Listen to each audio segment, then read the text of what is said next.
Hello everyone. Don't mind that. Okay. This is Linguistic Miracles of the, and I can't say it cool, Qur'an. I don't say it cool. Qur'an. I can't do it. I can't even, I can't do it. No, we're not, didn't happen. The Qur'an is a literary masterpiece that has fascinated mankind since its initial revelation over 1,400 years ago. A unique quality of the Qur'an is the linguistic gems that are hidden within the surface-level meaning of the text, giving it an unparalleled depth. While ordinary books grow stale over time, when it comes to the Qur'an, the more one studies it, the more of these linguistic gems one discovers, which serves to increase its literary merit. The famous Quranic exegete Ibn Kathir wrote, "Whoever reads through the Qur'an will realize that it contains various levels of superiority through both the apparent and hidden meanings that it mentions." In this video we will look at examples of linguistic gems, which will help non-Arabic speakers to appreciate the Qur'an's literary magnificence. Chapter 4 of the Qur'an asks the reader to reflect on its perfection. Do they not consider the Qur'an with care? Had it been from other than Allah, they would surely have found therein many contradictions. The argument being put forward here is that had the Qur'an been from other than Allah, then it would contain many contradictions, as mistakes and errors are the hallmark of fallible human works. This is the apparent and intended meaning of the verse. However, what if the reader chooses to be devilish and play games with the Qur'an by interpreting it in a more abstract sense, such as numerically? For example, what if one was to read through the entire Qur'an cover to cover and count how many times the word contradictions is written? The intention here is that if there is more than one occurrence, then the Qur'an will have disproven itself, because it states that false divine books contain many occurrences of the word contradictions. Now, the Arabic language is based on a triliteral root system, where words can be reduced to a basic three-letter consonantal form, with all the words that derive from that root sharing the same core meaning. The word contradictions that we are dealing with here has the three-letter root, kha, la, fa. Now, if you were to undertake this counting exercise, then you will find that words with the root, khalafa, appear over 100 times in numerous different forms throughout the Qur'an. But the word contradictions in this specific plural form, the Arabic ikhtilafan, occurs exactly once, in the very verse that we are analysing. So a person can be as devilish as they like when interpreting this verse. Whether you choose to take it literally or more abstractly, the Qur'an's claim that it is from the divine still holds true. Chapter 36 of the Qur'an speaks of the heavenly bodies. It is not allowable for the sun to reach the moon, nor does the night overtake the day, but each, in an orbit, is swimming. Here the heavenly bodies are said to be swimming in orbits, which is an accurate description of our cosmos. The phrase each in an orbit is the Arabic kullun fi falak. Let's take a closer look at the arrangement of the Arabic letters. The first and last letter is kaf. The second and second to last letter is lam, and the third and third to last letter is fa. The letters actually mirror one another and are swimming around the letter ya in the middle. This letter happens to be the first letter of the word used for swimming in this very verse, yasbahun. We can see that the arrangement of the letters mimics the behaviour of the orbiting heavenly bodies being spoken of in this very verse. Chapter 90 of the Qur'an reminds man of his creation.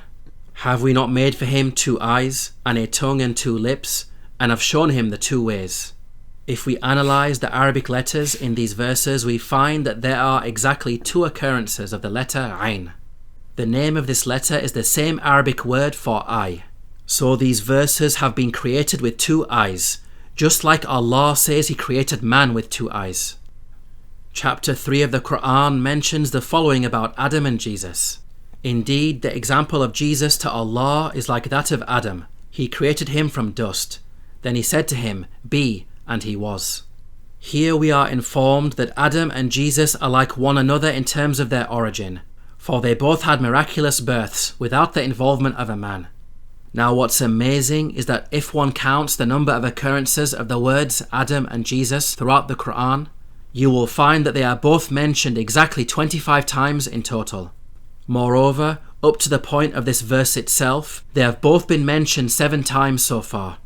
We can see that the likeness of Adam and Jesus goes beyond just their origin and even holds true numerically in the mention of their names. Chapter 109 of the Qur'an commands Muslims to reject idolatry. قل يا أيها الكافرون لا أعبد ما تعبدون ولا أنتم عابدون ما أعبد ولا أنا عابد ما عبدتم ولا أنتم عابدون ما أعبد لكم دينكم ولي دين. Here the Qur'an uses an elongated vowel known as a med when it refers to Allah as what, ما and a regular vowel when referring to the idols as what. ما This subtle use of long vowels, while simple, is actually quite powerful when we reflect on it. It is a great use of rhetoric which distinguishes and elevates Allah, indicating that He is different to and far above what the Arab pagans worshipped. Moreover, by distinguishing Allah from the idols in this way, it reinforces the central theme of the chapter, which is the refusal of the Muslims to accept the pagan Arab proposal to worship their false gods, because they are not equal to Allah, not even at a basic linguistic level. Let's compare this with the New Testament. You Samaritans worship what you do not know. We worship what we do know, for salvation is from the Jews. Notice how the author of the New Testament refers to all of the deities as what? In Greek, hos, with zero distinction between the God of Israel and the false gods of the pagan Samaritans. While this is not necessarily an issue in and of itself, it does go to show that the New Testament does not have the same linguistic depth as the Qur'an when it comes to distinguishing the one true God from false gods. Chapter 2 of the Qur'an mentions the changing direction of the daily prayers for Muslims.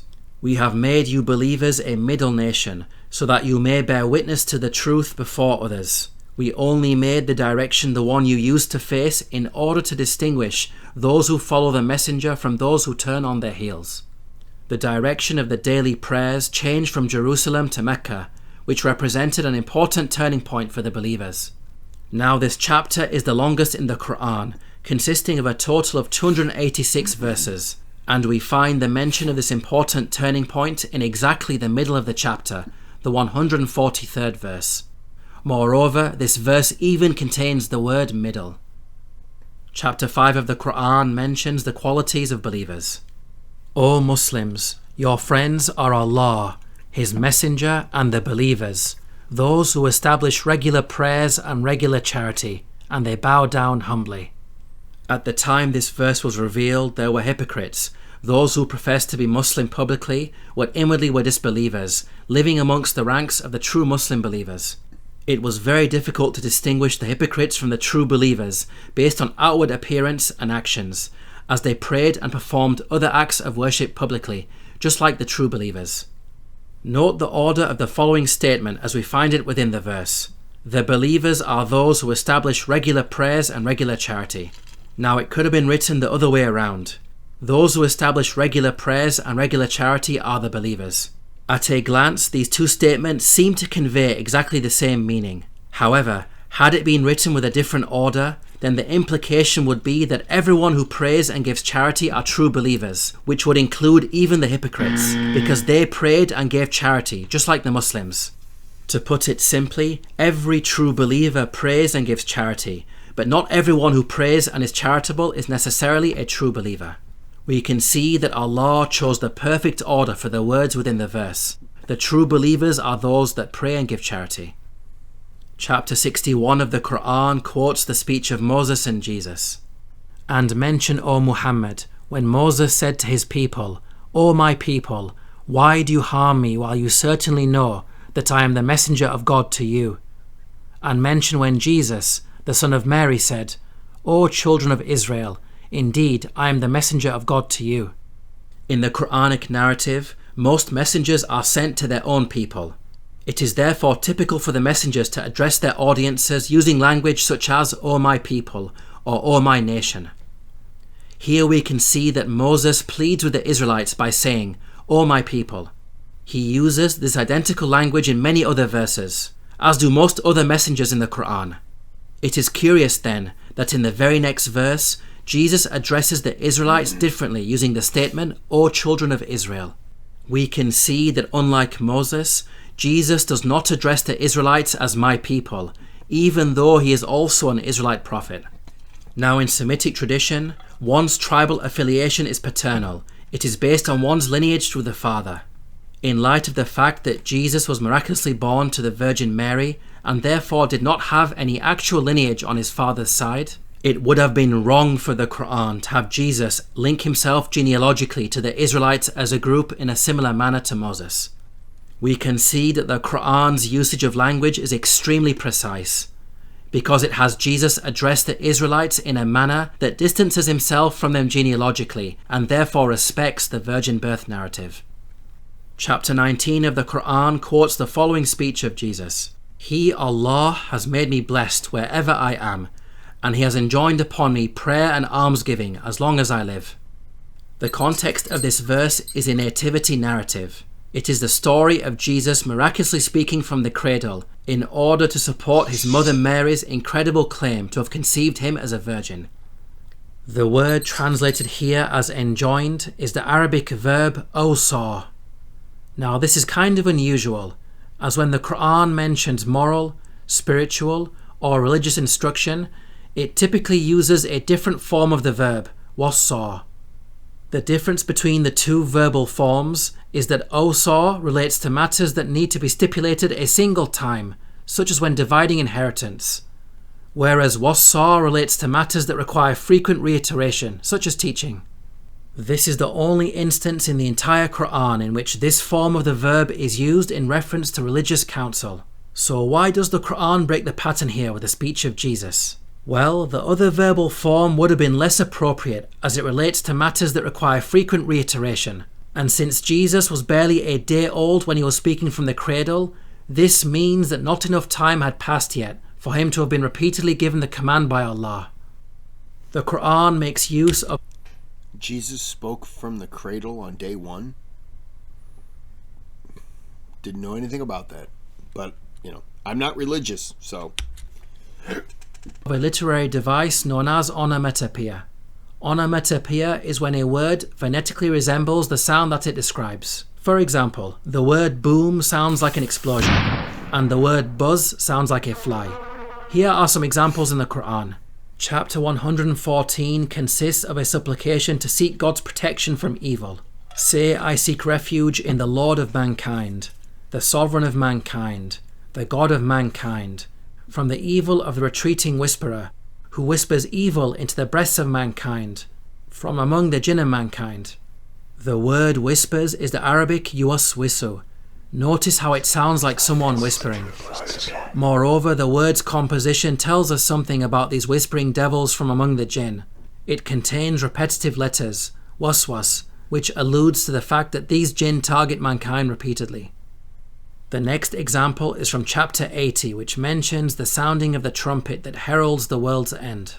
But when there comes the deafening blast, on the day a man will flee from his brother, and his mother and his father, and his wife and his children. Every man that day will have concern enough to make him heedless of others. The word's deafening blast is the Arabic as-sakha. When reciting this word, the vowel is supposed to be stretched for 6 seconds as follows, which gives the impression of a trumpet being sounded. The word also contains the letters sod and kha, which are harsh sounding, and therefore perfectly in line with the terror that the verse conveys of that momentous event. The next example is from chapter 100, which vividly describes horses charging into battle. By the steeds that run with panting breath and strike sparks of fire. The word panting is the Arabic dobahan, which contains the letters dod and ba in close proximity. The word strike is the Arabic qadahan, which contains the letters qaf and dal in close proximity. This arrangement of letters creates the echoey rebounding sounds qada and doba, which is similar to galloping horses. From these examples, we can see that the Qur'an uses onomatopoeia to its advantage, almost as oral special effects, to really captivate the listener. The Qur'an was originally revealed in the Arabic language. However, the Qur'an also engages with foreign languages such as Hebrew. Here are some examples. Chapter 2 recounts an incident with the Israelites. And recall when we took your covenant and raised over you the mount, saying, take what we have given you with determination and listen. They said instead, we hear and disobey. And their hearts absorbed the worship of the calf because of their disbelief. The children of Israel were very rebellious towards God, with the golden calf incident epitomizing their disobedience. Quranic commentators note that their statement, we hear and disobey, was not literally vocalized by the Israelites, but rather is symbolic of their disobedient actions, which reflected this very attitude of hearing and disobeying. This happens to be a brilliant play on words from the Old Testament book of Deuteronomy. Go near and listen to all that the Lord our God says.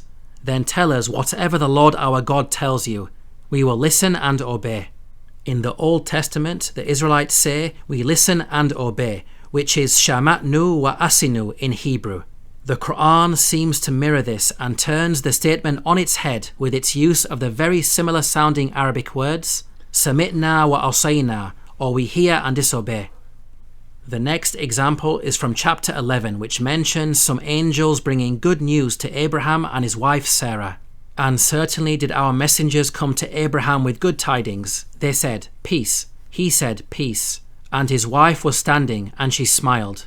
Then we gave her good tidings of Isaac, and after Isaac, Jacob. The name Isaac in Hebrew is Yitzhak, which means one who laughs.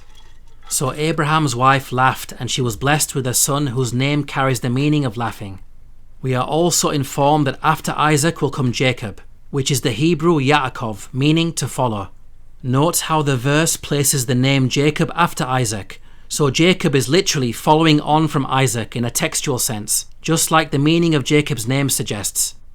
The next example is from chapter 19, which mentions Prophet Zechariah receiving glad tidings of a child. O Zechariah, indeed we give you good tidings of a boy whose name will be Yahya. He said, my Lord, how will I have a boy when my wife has been barren and I have reached extreme old age? The Qur'an states that Prophet Zechariah was given the good news of a child called Yahya. This baby was a miracle, as Zechariah's wife was no longer of a childbearing age. Christian apologists attack the Qur'an on this point, arguing that the biblical name of the son of Zechariah was the Hebrew Yohanan, and not Yahya, as the Qur'an incorrectly states. This argument actually exposes ignorance on the part of such Christian apologists who are unaware of the nuance at play here. The Arabic word Yahya comes from the root haya, which means life. We can see that very subtly the Qur'an is alluding to the fact that it is only God who can miraculously bring about life from a barren woman. Now there are those who will argue that while the meaning of the name Yahya is contextually relevant within the Qur'an, it is still incorrect from a biblical perspective and shows that the author of the Qur'an was ignorant of the actual name Yohanan. Consider then the fact that the Qur'an directly alludes to the Hebrew name in the following related verses. God said, O Yahya, take the scripture with determination, and we gave him judgment while yet a boy, and affection from us, and purity, and he was fearing of God. Note that the word used to describe Yahya here, affection, is the Arabic Hanan, which is very similar to the Hebrew Yohanan. So contrary to Christian apologists' claims, we can see that the author of the Qur'an was well aware of the original name, and chose to allude to it with some clever wordplay on the Hebrew. Now it's important to note that while the classical Quranic exegetes took considerable time and effort to analyze the language and rhetoric of the Qur'an, none of their commentaries mention any of these examples of wordplay with the Hebrew language. So such knowledge was obviously not common at the time, which makes the Qur'an's insight into Hebrew all the more remarkable. In conclusion, this video has analysed a handful of examples of what makes the Qur'an a literary masterpiece. The Qur'an is in fact full of such linguistic gems which permeate its every page. Let's consider the question of whether Muhammad, peace be upon him, could have been the Qur'an's author. His own wife Aisha and close companions informed us that he was a poor poet on a personal level. Aisha was asked, did the Prophet used to relate anything from poetry? She said, it was a most detestable thing to him, except that at times he used to relate a verse from the person of Banu Qais, and he unknowingly jumbled up the words. Abu Bakr told him it was not like that. So the Prophet said, by God, I am not a poet, and neither is it appropriate for me. When we also take into consideration that he could not read or write, then it is impossible to accept the proposition that he authored the Qur'an, the most important and profound work in the entire history of Arabic literature. Who then could have been its author? When we appreciate the poetic landscape of 7th century Arabia, it becomes clear that its origin cannot be a human being. To the master poets of Arabia, the choice of words used in a poem was an extremely important part of determining its quality.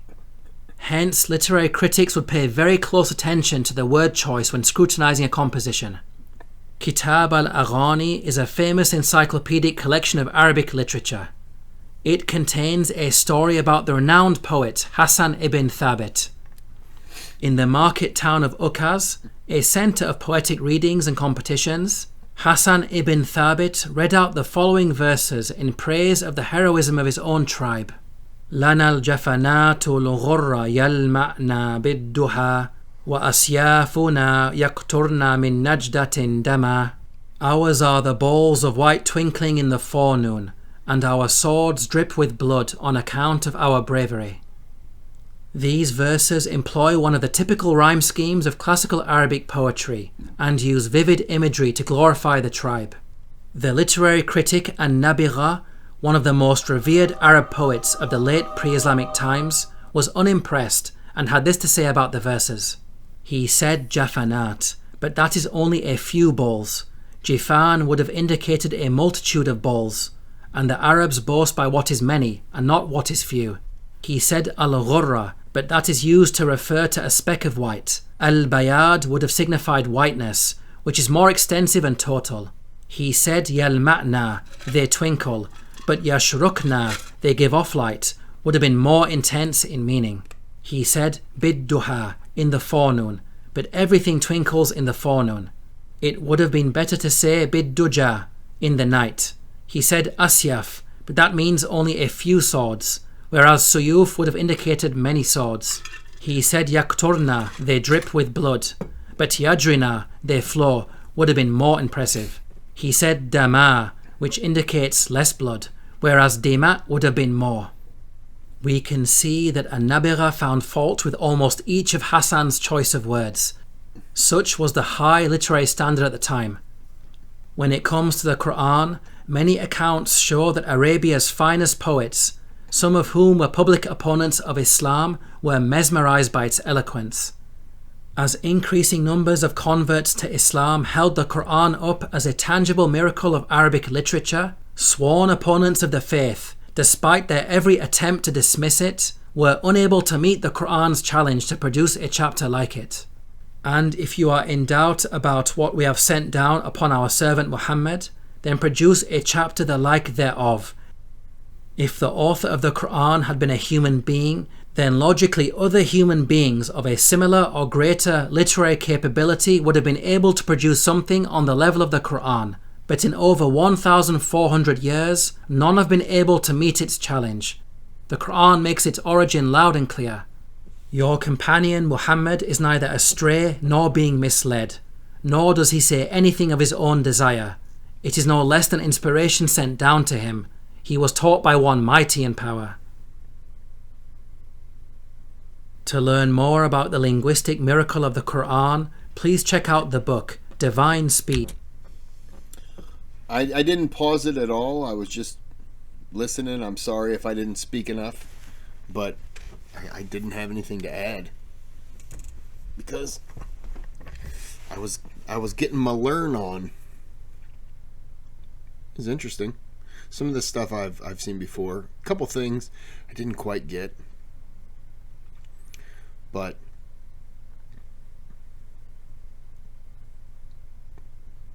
it's interesting. Okay. I was going to pause the video when they said, so who wrote the Quran? And I was going to say, well, there's two choices. Everyone keeps saying the Prophet Muhammad. But I'm going to lean towards a dragon. But I didn't. It was making me giggle inside. All right. Like and subscribe. I'm going to end this here. I'm going to do one more video, then I'm done for the night.